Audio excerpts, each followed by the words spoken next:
So do you like classics?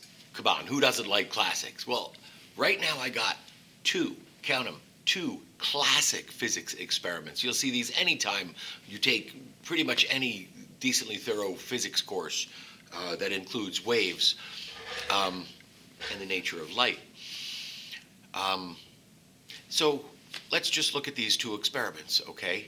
And this is just the way they are. These are nice little demos. All right, so look at the screen behind me.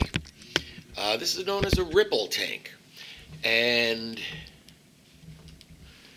this ripple tank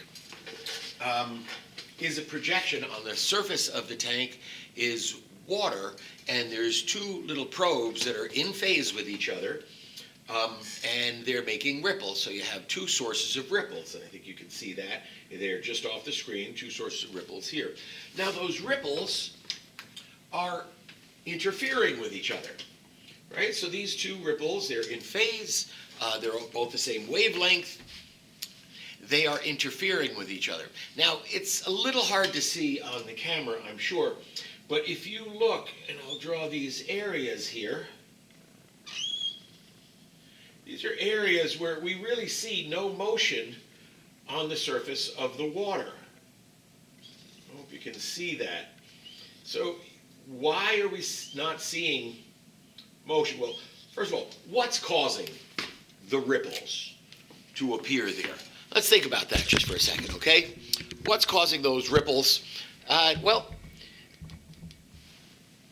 the top of the tank, you see, we have a light source here, and that light source is hitting the water and bouncing off an inner mirror and hitting the screen. So when you get waves in the water, the waves, if you have a crest-like wave like that, it'll concentrate the light into a brighter spot. And if you have a trough, it'll spread the light out, and so you'll have a darker spot there. But what happens when a crest meets a trough? Well, then you have destructive interference, and you have no wave expressed on the surface at all. And indeed, that's what we're seeing in those locations that I have drawn. Now, if I change the frequency, it will also change the location of those. But suffice to say, if I have two wave sources producing waves in phase, and they're interfering with each other, I will get this interference pattern. I will get a pattern of these places where whatever kind of wave it is, that nothing is going to be expressed. So what if I had two sources of light like this? If I could get two sources of light quite close to each other and sending out this sort of pattern, well, those sources of light, if they were waves, they would interfere like this, wouldn't they? What would happen if light is actually made of particles?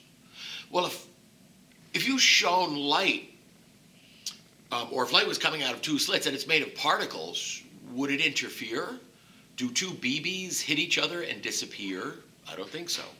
So what you would get then is a situation, if it's particles, you get a more intense interaction, so you just get more light there.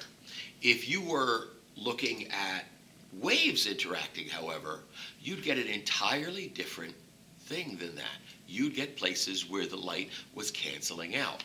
Well, here's another classic physics experiment. Right over here, I have a laser, and that laser is here projecting through a screen. This screen has a double slit in it. It's an opaque screen with two little slits cut in it, and it's projecting onto the card at the end. So let's zoom in on that card, shall we, and see what we can learn from that about the nature of light. I think you can see it quite clearly. Do you see the pattern of light and dark there? Well, if you see a pattern of light and dark, it means two things, doesn't it?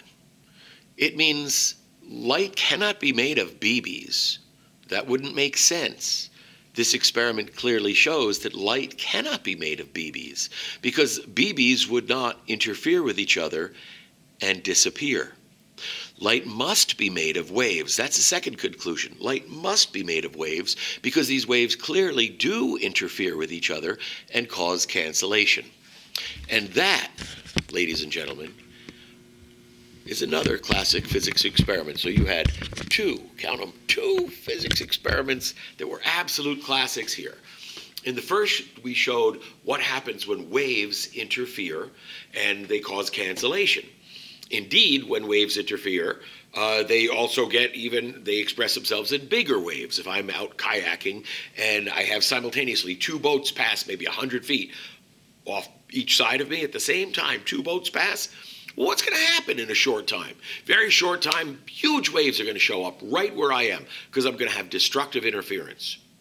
But in different places in the lake, if you're in different spots, you can have a wave from one boat meet a trough in the wave, a crest of a wave from one boat meet a trough of a wave from another boat, and have a flat section of water from those waves. So all these things occur with waves. In the second experiment, we showed that indeed light must be made of waves. Light could not be made of particles. That's the famous double slit experiment. So you got to see the ripple tank and the double slit.